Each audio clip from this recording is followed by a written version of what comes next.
more to cover than we're going to get to. So I'm going to hit what I think are the most important points in what's left, okay, and then I'll take whatever time after that to maybe fill in some of the blanks. But essentially the stuff I'm going to cover today are the things that are on the exam.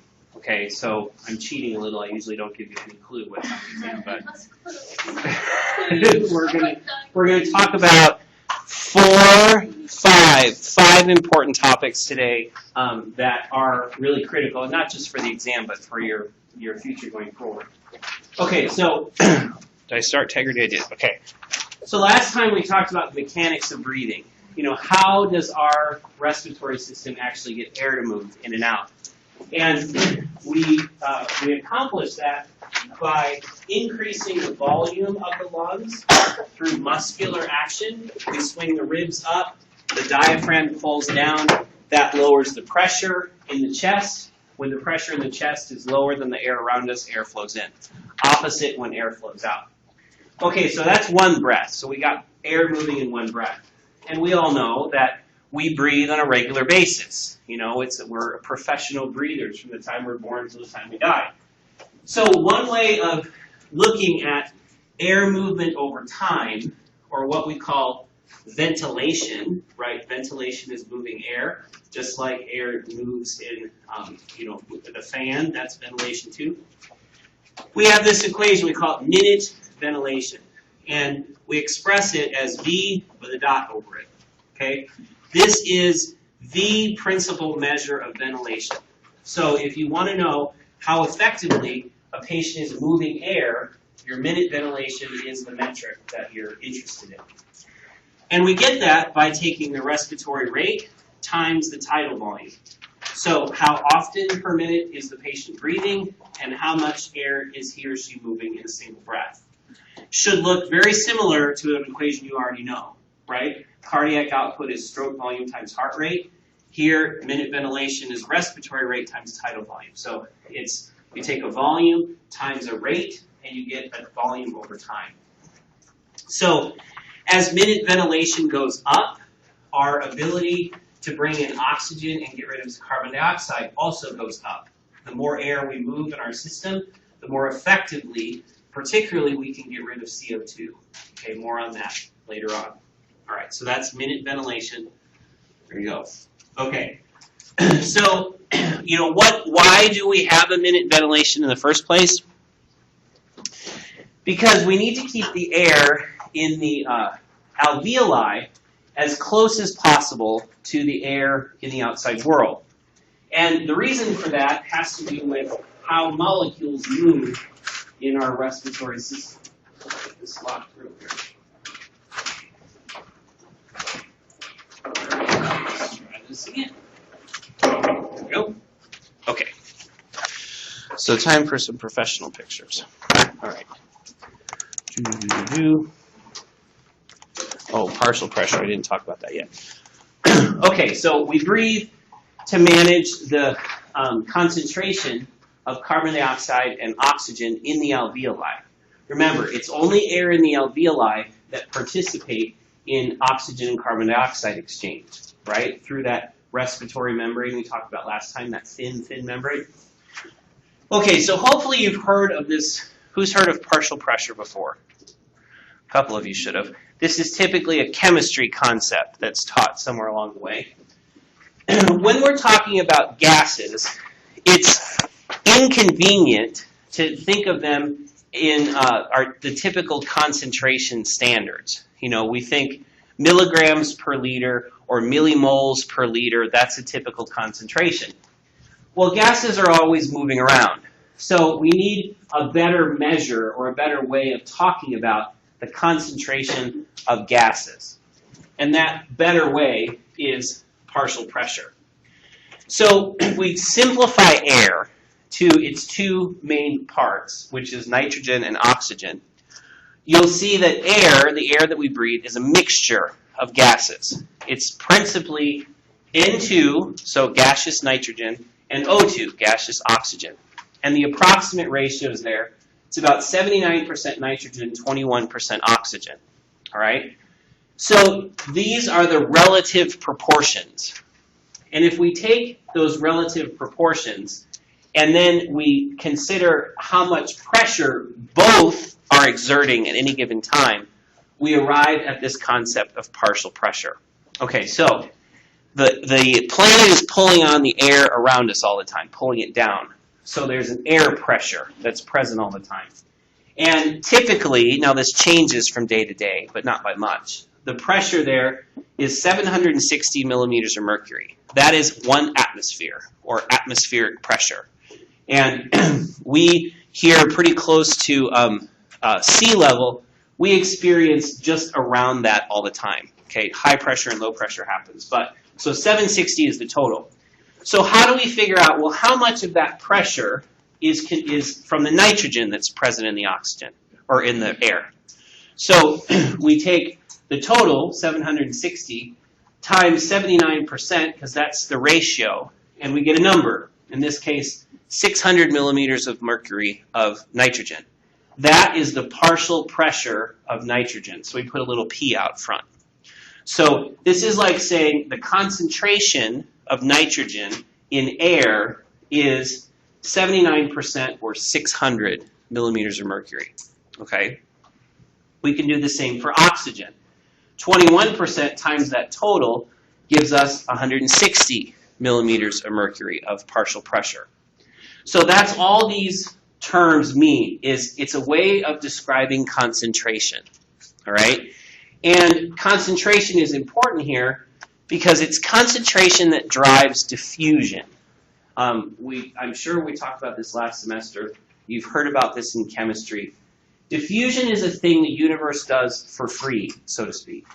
In other words, if you have an area where there's a lot of a thing, and then it's next to an area where there's very little of a thing, the two will equilibrate, right? So if you take really salty water and you dump it into fresh water, the salt redistributes until the salt level is equal in all parts of the water, right? You've probably done that experiment somewhere along the line. That's diffusion. Diffusion is movement from high concentration to low. So diffusion, high concentration to low. So anything does this, anything that can. So any molecule that's in a high concentration environment will move towards a lower concentration environment if it can, right? In other words, if there's no barrier to that. And as we'll see, this is the power that brings oxygen in and carbon dioxide out. Okay, so here, let's look at this. Let me zoom in here. Critical slide, asterisk worthy, this one, right? Gas exchange. Now, what we mean here is, typically when we talk about a gas, we talk about, like air, something that you can squeeze and unsqueeze, and it can change shape very readily. Here, when we talk about gas exchange, we're talking about molecules, particularly oxygen and carbon dioxide. Okay, so we have two sites that are in play. This is in the lungs. Okay, so here's that alveolus. It's full of air, right? So that was the sphere that we talked about last time. Traveling very, very close to it across that respiratory membrane is capillary bed. Blood has oxygen levels and carbon dioxide levels. All the time it does. So does air. Now, I didn't put CO2 in my simplified example here, but in the air around us, there is about 1% carbon dioxide present all the time. So there is a partial pressure of CO2 in the air. There also is always a partial pressure in the blood because we're CO2 producers, right? So we're always making CO2. So in the lungs, we have some relationships between these partial pressures. So as long as we're breathing adequately, these numbers don't change, right? So in the alveolus, we have a partial pressure of oxygen of about 100 and a partial pressure of CO2 of about 40.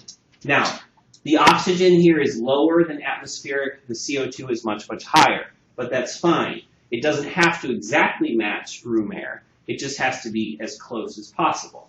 Okay, so blood coming in from the body, remember it's come back to the heart, it's being pumped to the lungs to be oxygenated and to have its CO2 removed. So blood coming from the body has a very low oxygen concentration. That makes sense because we're oxygen users, right? So as blood passes through the body, the oxygen gets sucked out of it.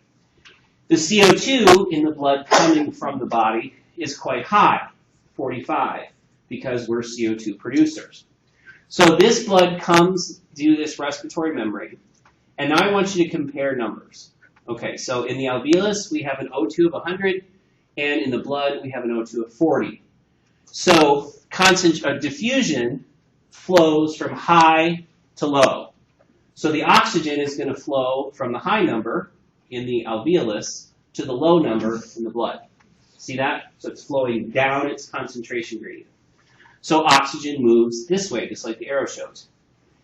CO2, the concentration gradient, the difference between concentration is reversed. So in the blood, the CO2 is 45. In the alveolus, it's 40. So CO2 is going to go from the high number to the low number. So it's going to flow into the alveolus. So without spending a drop of ATP, of cellular energy, we've moved oxygen into the blood, carbon dioxide out. This is why we breathe, okay? Because if we didn't breathe, these numbers would very quickly become exactly the same as what's in the blood, and this movement would stop. Okay, so this is why it's necessary that we breathe regularly. All right, so by the time blood leaves the lungs, the concentration of oxygen and carbon dioxide in the blood is the same as it is in the alveolus. You see how those match, right? So we've gotten rid of CO2, we've gotten O2 in. Okay, now we go back to the heart, and now we're going to go out to the body somewhere. So pick a tissue. You know, here's fat tissue, muscle tissue, epithelial tissue, nerve tissue, doesn't matter. Same thing happens in all tissues. So in comes the blood to the capillary bed, and let's look at the numbers. There's a little change from it left the lungs at 100, and by the time it gets to the tissues, it's at 95. So a little bit of oxygen has been lost. This is because our bodies are oxygen hungry. So wherever blood goes in the body, oxygen is falling out of it all the time. So some of the oxygen is lost before we get to the capillary beds. But that's still a pretty high number. So the blood coming into the capillaries, high oxygen, 95, relatively low CO2, 40. Now in the tissues, the numbers are different yet. So we have 1, 2, 3 sets of numbers, right? In the tissues, the oxygen concentration is very low, 40, right? And the CO2 concentration is high again.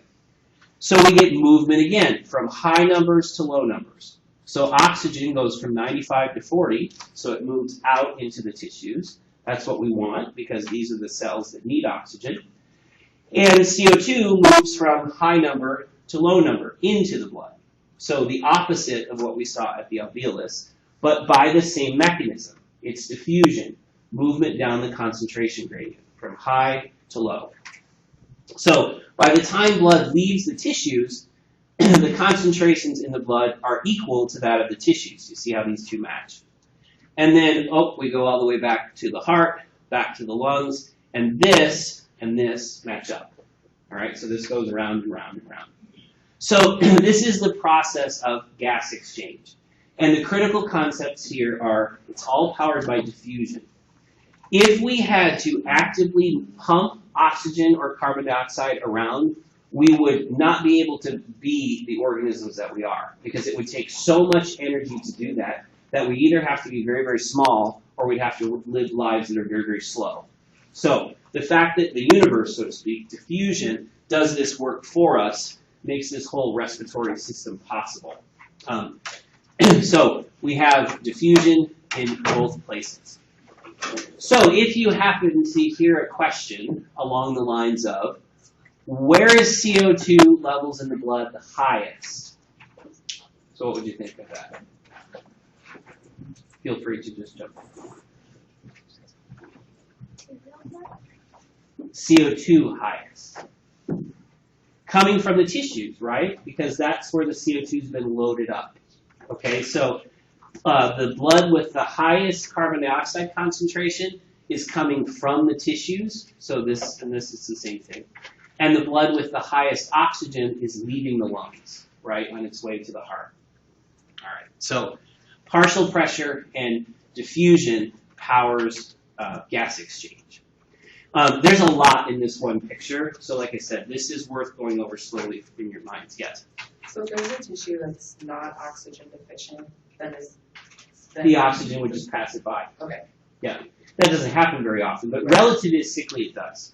You know, so like a skeletal muscle that's busy, it's going to get more oxygen out of the blood than a digestive tract that's resting because it's not using as much. Yeah, good. All right. Okay, so we've got oxygen moving in. We're coming to carbon dioxide later, okay? It turns out that oxygen doesn't dissolve very well in water. You know, most of our blood is water, so 70-80% of it's water. Really, it's much more than that if you consider the water inside of the red cells. But, so water all by itself can't supply enough oxygen to meet our tissue's needs. So there has to be some kind of a carrier. And that carrier molecule is hemoglobin, which we talked about in the blood chapter. So hemoglobin is a 4-subunit protein. Each of the subunits has this disc-shaped molecule called heme. Each of those heme units has an iron ion in the center that can hold on to a molecule of O2, not an O, but an O2. Okay? So hemoglobin doesn't rust, doesn't become an oxide. It holds that O2 in place as it travels. Okay, so each hemoglobin can carry 4 of those things. All right. So then we arrive at this idea of saturation. So in the blood, you've got billions of red cells. Okay, in each red cell, you've got millions of molecules of hemoglobin. Each of those hemoglobin molecules has 4 spots for oxygen. So there's a range of how much oxygen is being carried relative to how much could be carried. All right, so you'll hear these terms. Anybody had the little red thing put on their finger and it reads a number, usually in the 90s, right, for healthy people? That's called a pulse oximeter, and it measures oxygen saturation. Okay, well, what is that? That is the ratio of how much oxygen hemoglobin is carrying. Right? So the easiest is to look at some points along the way. So at 100%, every single spot on every single hemoglobin molecule has an O2 attached to it. That's the maximum carrying capacity of your blood at any given time. So if we go down here to a more normal range, like 97%, that means 97% of those spots are full, which means 3% are empty, right? And then if we go all the way down here to like 25%, it means that most of the spots are empty. You know, a quarter of them are full, 3/4 of them are empty. So what that little red light measures is how completely your oxygen transport system is being used. So why aren't we at 100% normally? Because we don't need to be. You know, the truth is that by the time blood comes back to the lungs, it still has about 75% of the oxygen that it gathered the last time it was there. So the only time you see 100% is if somebody is breathing some degree of oxygen external to the air, right? So none of us have 100% ever. 97, you know, it's 93 to 97 is normal. So that's a person breathing normal room air. And people really don't start to get symptomatic, like they don't feel funny until they get down to about 80%, right? So that is oxygen saturation. And the way that this is measured is because of this last line here. As hemoglobin is a colored molecule. It's red. Well, it's blue, purple to red.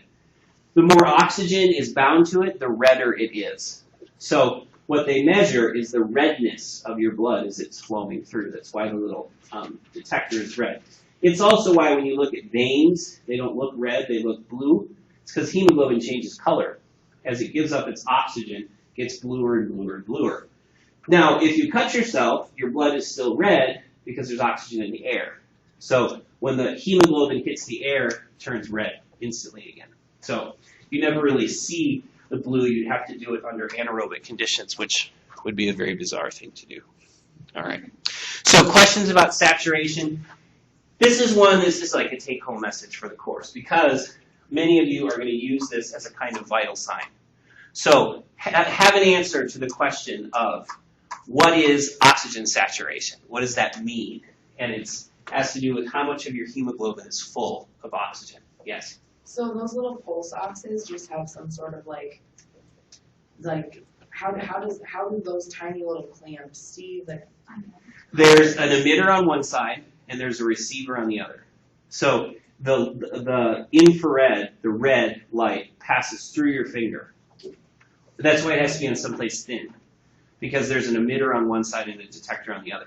So it has to pass through, and then it measures how the wavelength changes from the emitter to the receiver. So that's why it's normally just on somebody's finger. Yes, or like in kids, we do it on earlobes. You can put it on the side of the nose. Any place where there's thin skin, you can put it.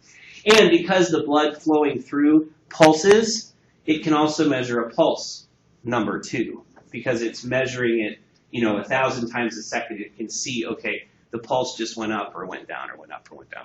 So yes, it's also called a pulse oximeter. Okay.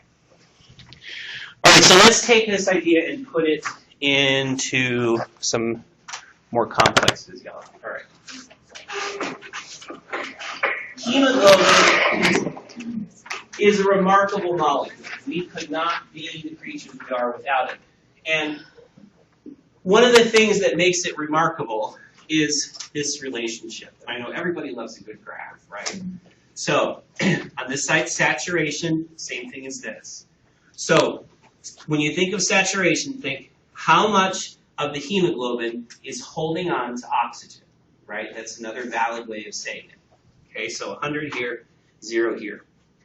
This is PO2. In other words, the concentration of oxygen around the hemoglobin.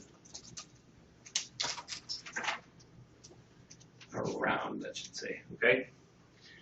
In other words, the tissue that this blood is passing through has a PO2 also, like we saw in that picture, right? In the tissues, it's usually around like 40.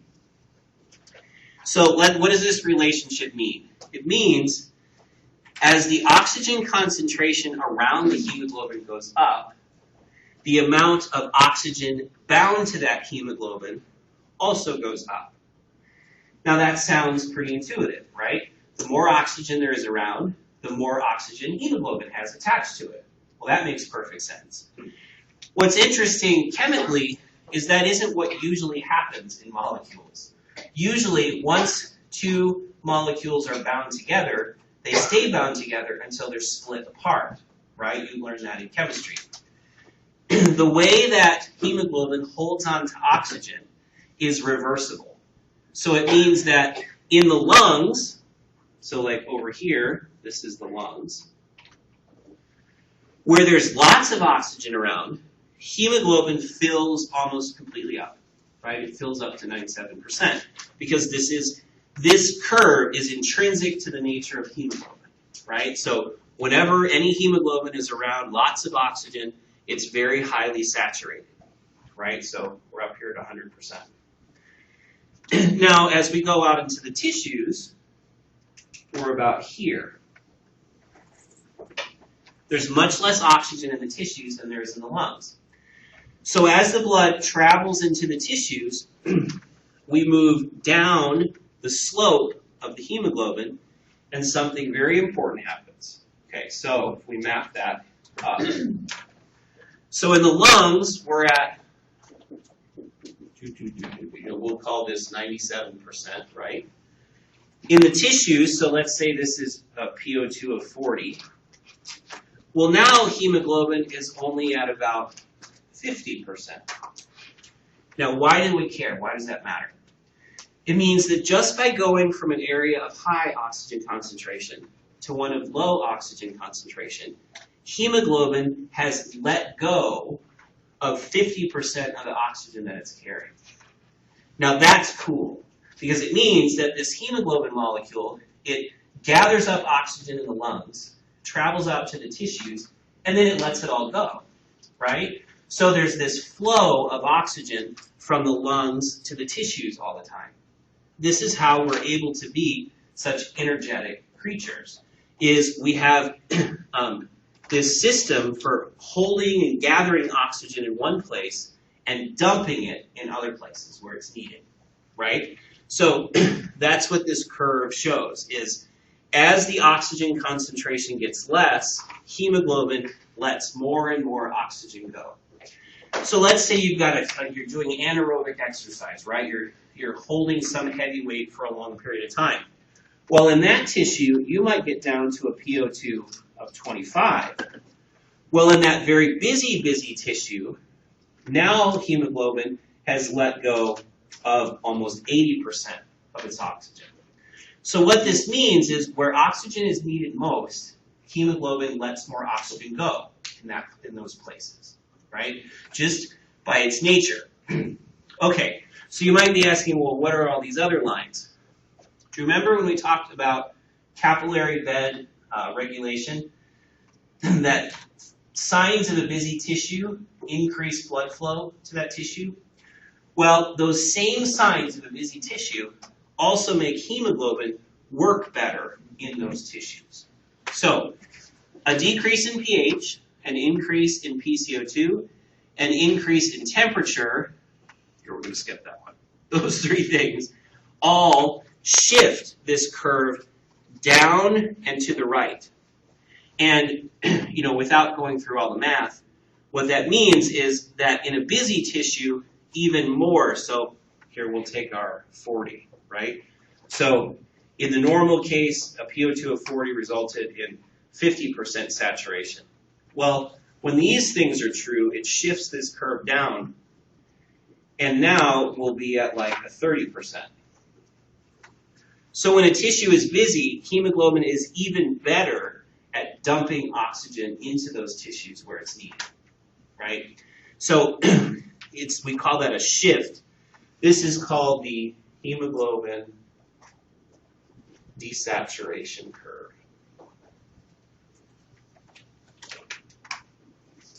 Okay. And admittedly, it's a complicated concept, but you all have the background to get it. So, do you get what I've put up here? Questions? I guess I'll say questions. No. It seems like, well, that's intuitive. That's exactly what you'd expect. Only, we can't synthesize a molecule that can do this. So it's evolution in progress. And hemoglobin goes way, way back. Fish have hemoglobin. Certain animals don't. Like octopus blood is green because their hemoglobin system is based on copper instead of iron. But anyway, hemoglobin goes way, way back. And it's because of this curve that makes it so useful and makes it possible for us to live the way we do. Okay. So I chose to do it on the board, but you also have this in your PowerPoint. Come on. Good enough. All right. For study purposes, yes? So is the change in that curve, or a sense to change that curve, where is that detected in the body? It's molecular. So it doesn't require the endocrine system, it doesn't require the nervous system. Hemoglobin itself changes structure in these different environments, and it's more likely to release oxygen. So it itself? You can take hemoglobin out of a blood cell, put it in a beaker, and it will still do this. Wow.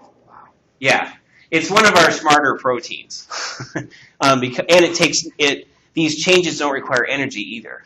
So there's no ATP spent in this either. The hemoglobin changes shape is all it does, and it dumps more oxygen. You had a question? Yeah. So this might be kind of a silly question, but if you had one of those octoliter things on and you held your breath for a long time, would you be able to watch the oxygen? Yes, your oxygen concentration will go down. So then what about those people that can hold their breath for 10 minutes?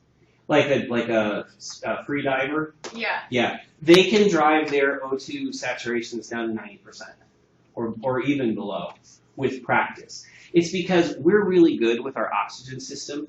We have more oxygen circulating than we have enough for a person and a half. So our system is more efficient than it needs to be. So, with training, what you have to, and we're going to talk about this in a minute, you have to learn to resist the urge to breathe the CO2 out. That's what gets you. We have enough oxygen for 10 minutes easy. All of us do. It's about training the brain to realize that. So it's more of a mental thing. It is. It is. It isn't physiologic. Now, they also pre-work. They'll take a bunch of deep breaths, too. So this is just showing you that ratcheting down and towards the right as the pH goes down. A decrease in pH is an increase in tissue busyness. Temperature, same thing. So all showing you what I just showed you there. All right. So that's really oxygen, right? Oxygen gets into the blood through diffusion. It's carried in the blood as hemoglobin, or connected to hemoglobin. A tiny little percent of oxygen actually circulates in the blood dissolved in water, but it's non-significant. It's like 5 to 7%, so it's not enough to do any good. It's why we need red cells to live, because if we don't have enough red cells, we don't have enough hemoglobin. Not enough hemoglobin is not enough oxygen. So anemia, where you don't have enough red cells, people have an oxygen deficiency. That's the problem. So they get winded very easily. They get tired. In extremes, you can even get seizures, coma, death out of an uncontrolled anemia. All right. So we all know oxygen goes into cells, and eventually CO2 comes out. CO2 is our weakest link, respiratory-wise. We have a much more difficult time getting rid of CO2 than we do getting oxygen in. And part of the reason for that is because of these numbers here. So you probably noticed, well, how come the oxygen difference is so big, 60, and the CO2 difference is teeny tiny, only 5? It's because we don't get rid of CO2 as effectively as we bring oxygen in. Okay? Part of that is CO2 is heavier than oxygen. So, like when we're standing, CO2 has a tendency to sit in the bottom of the lungs because it's heavier. So it's just one of our weak spots.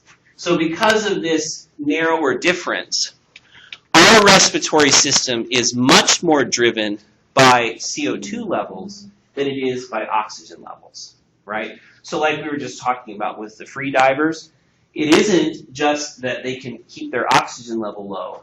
They've also built up ways to get to take care of the CO2 problem.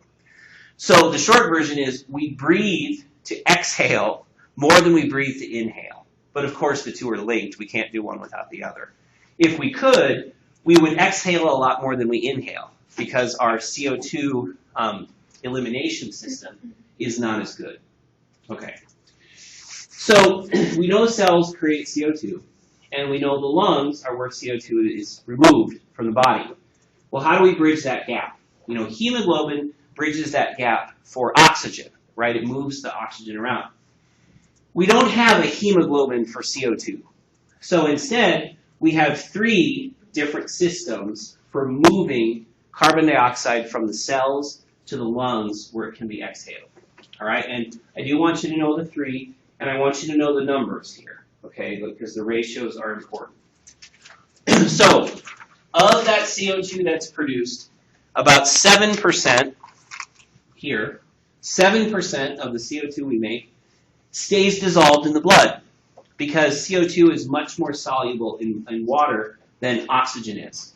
Any of you who have had soda pop will know that, right? CO2 dissolves in water pretty readily, but not enough to meet our body's needs. So that's about 7%. 23% of it is this box, and 23% of the CO2 produced is carried to the lungs attached to hemoglobin again. So hemoglobin is a really useful molecule. Not only does it carry oxygen to the tissues, but it also carries CO2 away and back to the lungs. Now, it is not at the same binding site, though. So it's not that the CO2 is attached to that iron ion. It's bound to another spots on hemoglobin. So when CO2 is bound to hemoglobin, we call it carbinohemoglobin because that's its chemical formula. Okay. Well, that leaves us 70%. Okay, so where does the 70% go? The 70% that's left is going to be transported as bicarbonate ion. And I've told you before, I'm not a chemist, right? And there are very few chemical formulas or molecular formulas I want you to know. Here's an exception. This is one you do need to know. And that is, if you take water and you add it to carbon dioxide, they combine. They make carbonic acid. This is carbonic acid.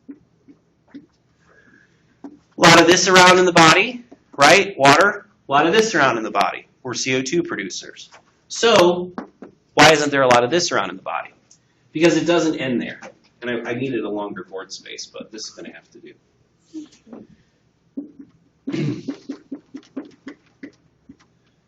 Carbonic acid doesn't stay around in the body because of an enzyme called carbonic anhydrase that immediately breaks down carbonic acid into H plus HCO3 minus. This is bicarbonate, known to its friends as bicarb. Okay? So, in the respiratory system, this is what's happening in the tissues. Right? Tissues. Things are going this way. Water is being combined with CO2 to make this carbonic acid, which is broken down into an H plus and a bicarbonate. So you see that in our diagram right here, right? So the carbonic acid is made, I'm sorry, I misspoke. This is the carbonic acid, anhydrase, carbonic anhydrase. Makes this part happen. Okay. So we get this breakdown. H2O plus CO2, carbonic acid, bicarb plus H plus H plus. This happens inside the red cells. Red cells are busy places. Not only are they carrying oxygen around, but they're also transforming carbon dioxide into something much more soluble. CO2 dissolves in water, but not very well. Bicarbonate, you can put a ton of bicarbonate in fluid. It dissolves very, very, very well. So by transforming CO2 into bicarb, this travels in the body easily, right? So we've solved our transport problem. So 70% of the CO2 that's made in the cells is transported to the lungs as bicarbonate, right here. And it doesn't stay in the red cells. It gets pumped out into the plasma in exchange for a chloride. And you might say, well, what happens to that H plus? Hemoglobin again. Hemoglobin holds on to that hydrogen ion and acts as a buffer until we get to the lungs where this whole system reverses. So we go this way in the lungs. And you're going to see this equation, H2O plus CO2 equals carbonic acid, which breaks down to H plus and bicarbonate now in 3-4 different chapters. Okay, so you might as well commit it to memory now. It's going to keep coming up. Yes? Where did you say that goes after it's broken into the bicarb? The bicarb gets pumped out into the plasma. It gets pumped out of red cells into the plasma where it's carried there. All right. So we're down here. Okay, this is another asterisk-worthy slide. Love this slide. Not because it's pretty or whatever, but because this has about a quarter of this chapter's useful information right here at one place. So the top is what's happening with oxygen. Oxygen gets bound to hemoglobin. HB is hemoglobin, right? Goes out to the tissues, and because of that saturation curve, oxygen falls off. Oxygen gets pumped out into the tissues. CO2 is made. CO2 goes in. 7%, right, is as CO2 dissolved in plasma. Here, where's my cursor? There it is.